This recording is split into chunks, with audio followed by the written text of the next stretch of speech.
Hello, today we will be seeing how to implement a 2-pass macro preprocessor in Python. For that you need such an input file. I've named it as input.txt and it stores some assembly commands. And I have certain macros in it which are called in the later section. So what my output of this particular macro preprocessor I want is, after the pass 1, I should get this as output.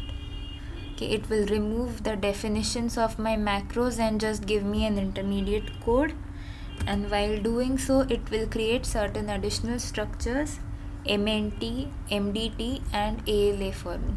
Mnt is macro name table.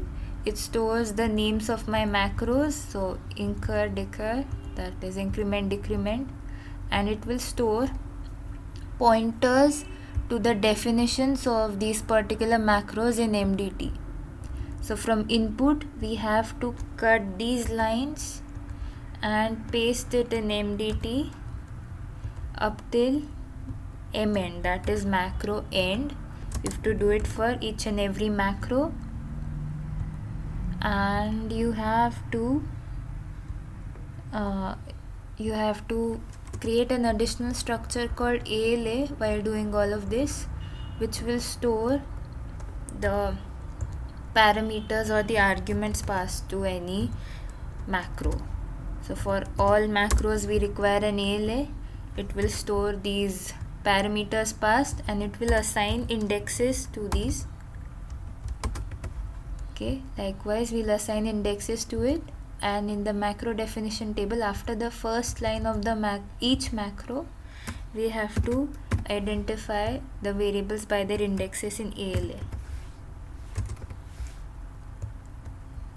This was 2, this is 0, this is 1. So likewise for decrement macro also, you will have an ALA which will store ABC, its things, and it will replace all occurrences below the first line with the indexes in ALA. And that will be our pass 1. So what we have to do firstly, we have to open this file input.txt. Then we need to see the occurrences of macro opcode. When we find a macro opcode, we'll store these in mnt, and then the remaining lines where we don't have a macro, we'll store it in an intermediate code text file. So initially we'll have to create a bunch of files. So firstly we'll open our input.txt file and read all of its lines out. So let's open that.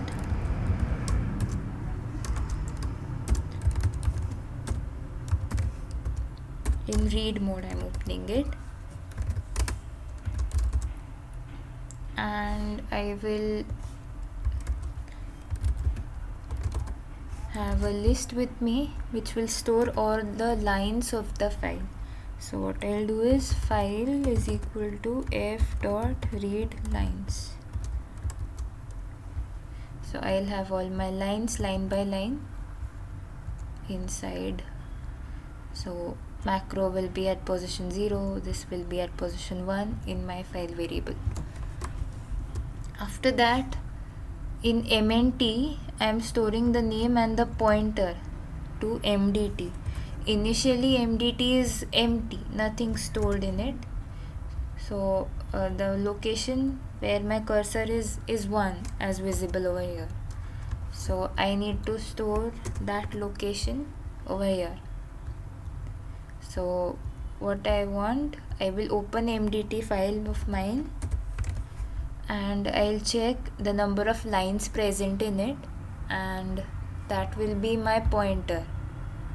Okay, so initially there are no lines, so on the first line I have to enter the increment definition. Then suppose this occupies 5 lines, then on the 6th line I have to enter decrements definition. So for that we'll open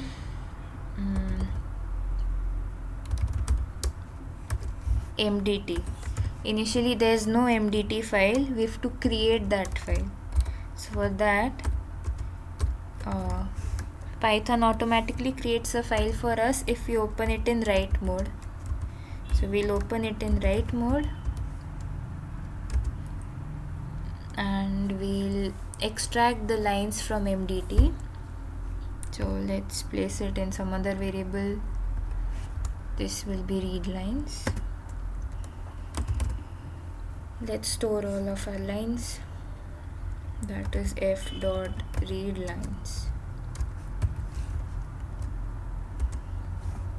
And if I find out the length of this list, then I'll get the number of lines stored.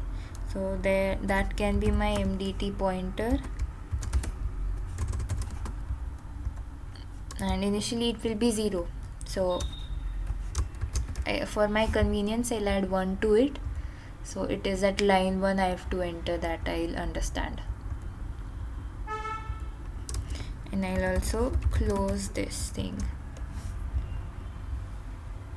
Okay, so I have my mdt pointer with me and I have all my input lines with me. And now I'll make certain lists. I'll have an mnt list, I'll have an mdt list, and I'll have an ala list. Initially what I'll do is I'll create these structures in the form of a list, and then I'll output these contents to those respective files.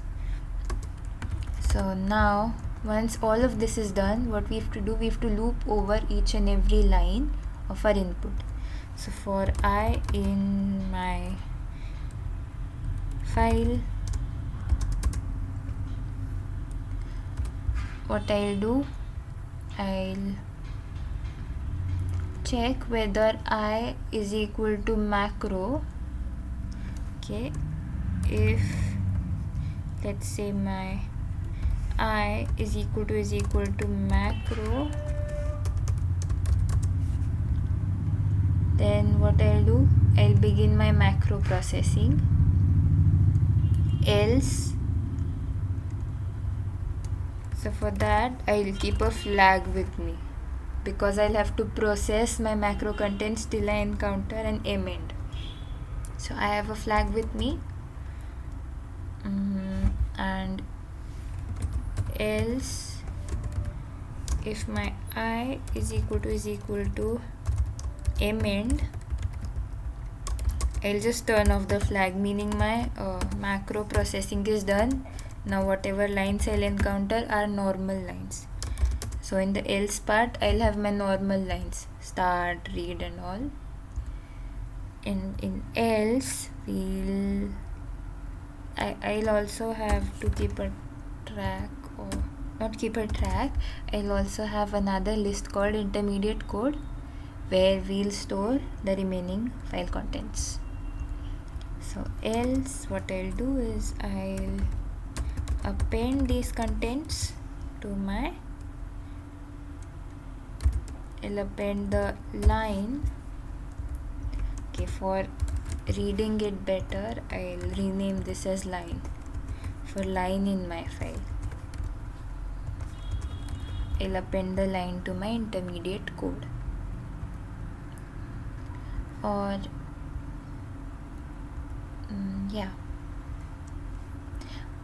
or instead of doing it like this, we could directly output it to the file. So we'll open all of these files. See, we'll open certain files in write mode. We are writing. We'll open mnt, mdt, ala, and I'll have ic. ALA need not be a file now. For my convenience, I'm just keeping it as a list, because for each one there is a temporary thing. So I'll open it in write mode. F mnt, mdt and ic. Yes, so what I'll do, ic.write line and plus after every line I'll give a /n. So go on the next line in my file. Right. So meaning these lines go into the file directly, and we'll now process these lines. So for once I've encountered macro, I know that the next line, the first line, in the first line I'll have the name and the parameters. So I'll have to store the name, a pointer, mdt pointer, and the parameters in ALA. So what we'll do is we'll split this line, because the only way we can identify is that these two parts are different is using a space between them. So we'll split our line. Let's call it temp is equal to our line dot split.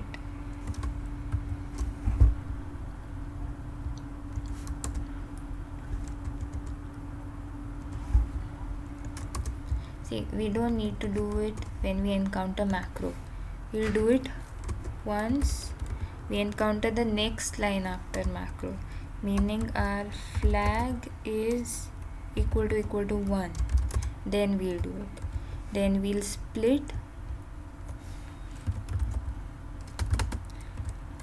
our line.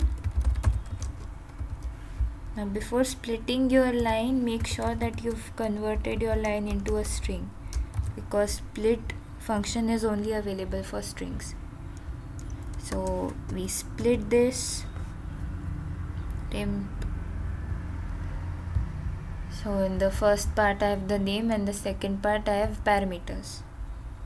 So what I'll do is I'll output it to mnt.write.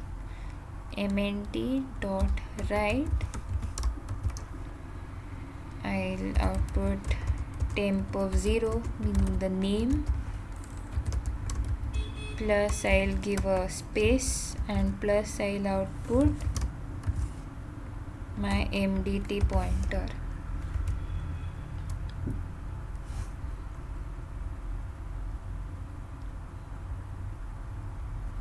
And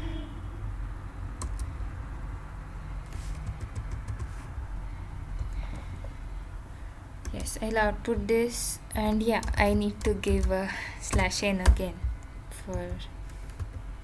because I want everything on next line. Once this is done, /n, go to next line. This is what I want. So once I have this in place, I need to create an ALA. So for creating ALA, the later part we have to split using commas.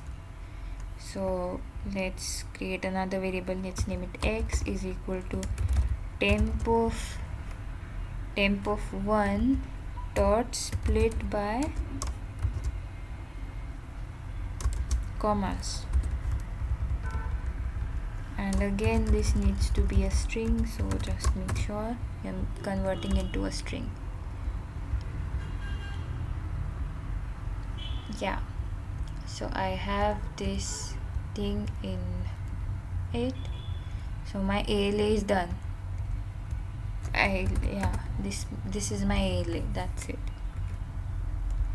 So I have x, y, z likewise in my ALA, and then what I'll do is I'll increment my flag.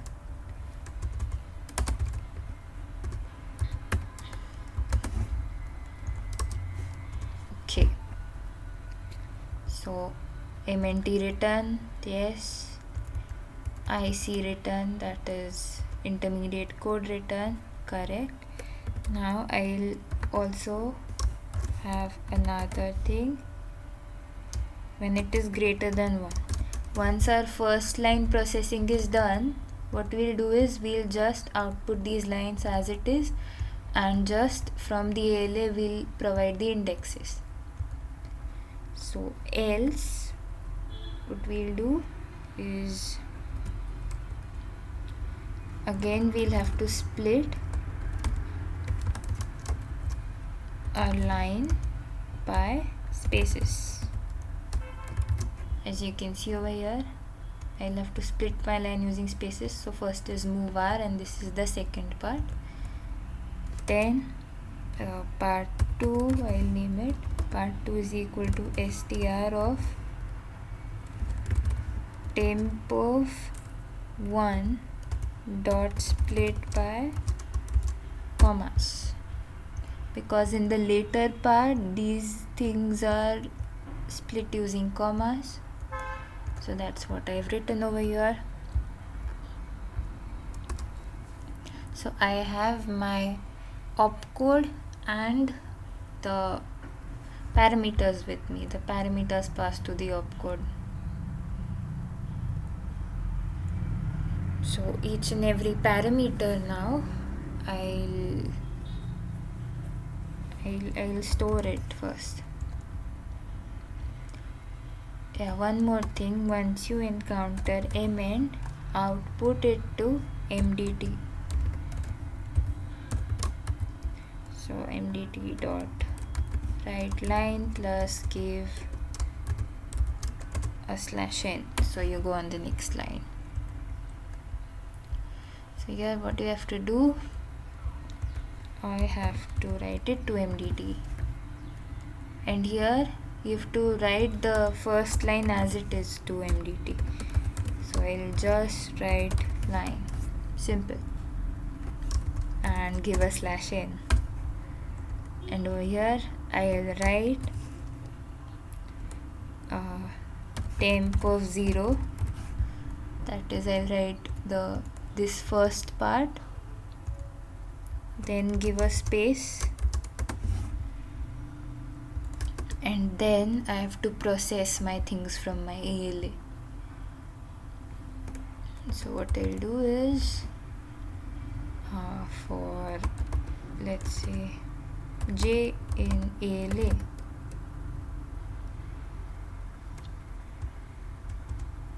for j in range of length of ALA, because I need indexes from ALA, right? At what position it is stored. So I cannot just run a loop on the items of ALA. I need the range. What I'll do is, okay, again in ALA you may encounter such a situation where you have a keyword parameter. So for that you'll have to split the keyword parameter using equal to. So again I'll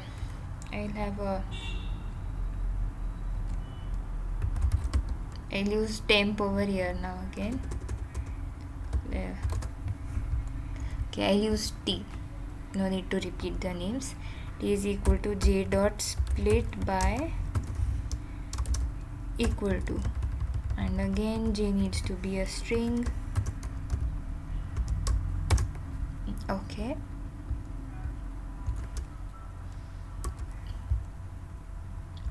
now I'll compare if my first part, that is before equal to, now these don't have equal to, so that won't be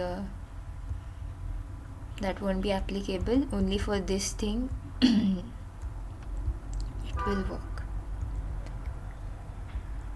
So let's check if my t of 0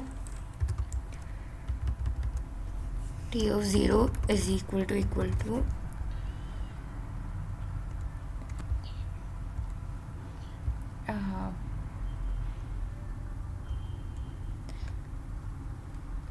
we need to run this loop for each and every thing in our part 2.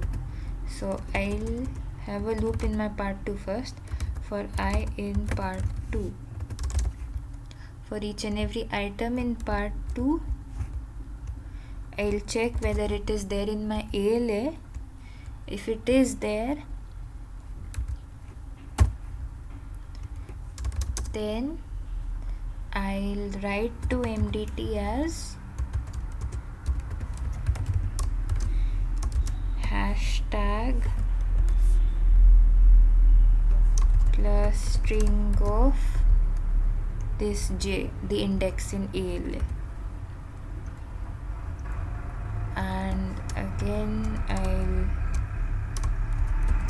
end it with a comma because all things are split using commas in the part 2.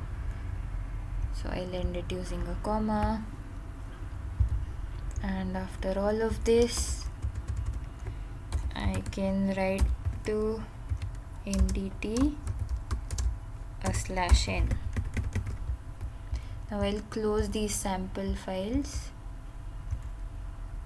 and I'll open the actual files once all of this is done.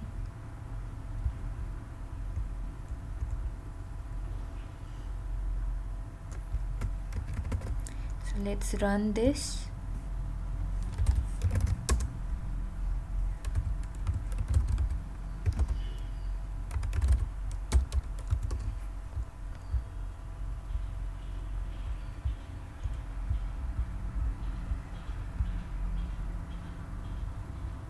Okay, I've opened it in write mode. I'll first close it, then I'll open it in read mode again. Write mode is because if mdt does not exist, I'm creating that file. So for that I'm doing it this way.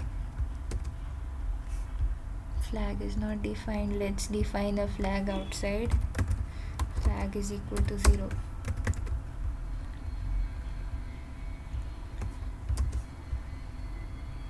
Okay, so let's see whether our files are created. So I'll open my folder 1 second. See, there are no errors in our code, but my files are empty. So I'll have to check all of this. For debugging, I'll print each and every line and see what is the issue going on exactly.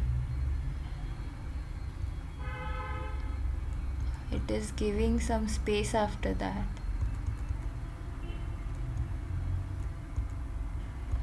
Let's try printing line of 0.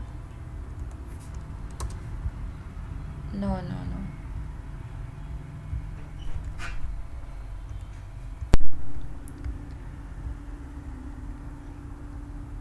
See, I guess in each and every line it is also assuming the next line character to be a part of it. So what I'll do is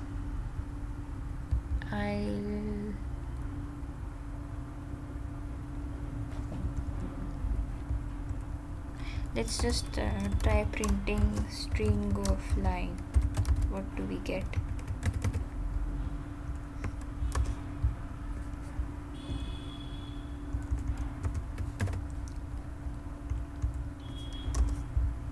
Same thing. Okay, so we need to remove the /n characters from our line. So what we'll do is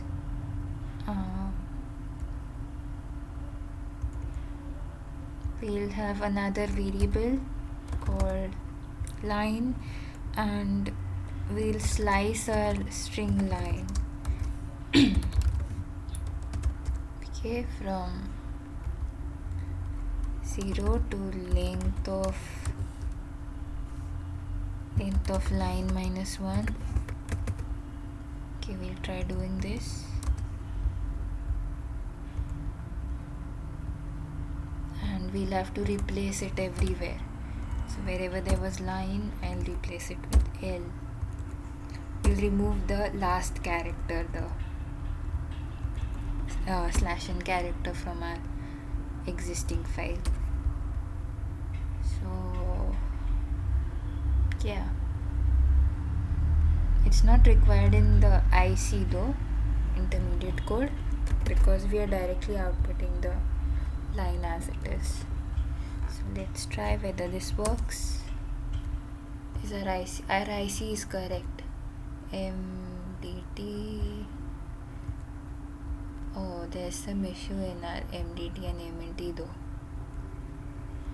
we'll have to check this. Where did this go?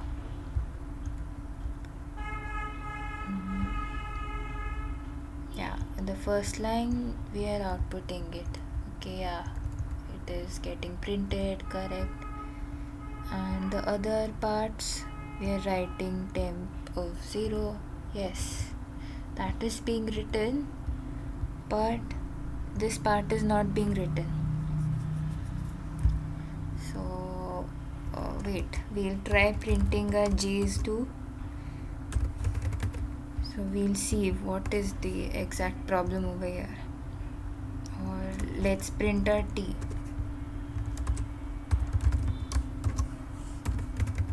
T of 0 we print.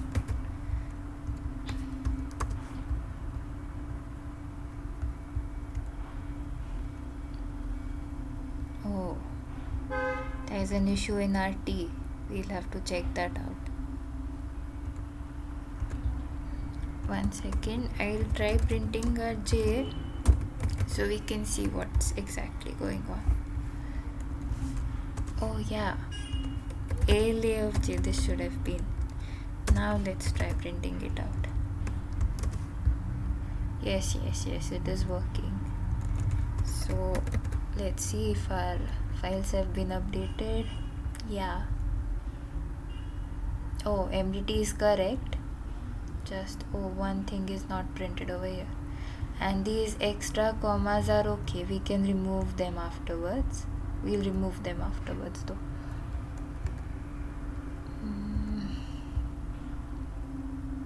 This is the issue. Our mdt pointer is not getting updated once we've set it. So what we'll do is whenever we output something to our mdt, we'll increment the mdt pointer by 1. Whenever we're writing to mdt, even in this we are writing to mdt, so I'll increment my pointer to by 1, and even here as well. Now everything should be fine. Let's see. Yeah, so on the 6th line it is stored. Just one issue, there's one problem in this line. I'll try to debug it and share it with you guys. Okay, so I found out the issue. The issue was that I had not changed this. I had kept it as it is. So yeah, now it should work fine. So let's check. IC correct, mdt correct, and mnt is also correct. Yes. So our pass 1 is working correctly. Now we could also do one thing. We can keep a track of the number of commas in our line. Usually all commands in assembly have 2 parameters, so we can keep a track of only 1 comma when we don't need this, but that's okay, everything's working fine. So we are done with our pass 1. So in the next video I'll be showing you how to implement the pass 2. Thank you.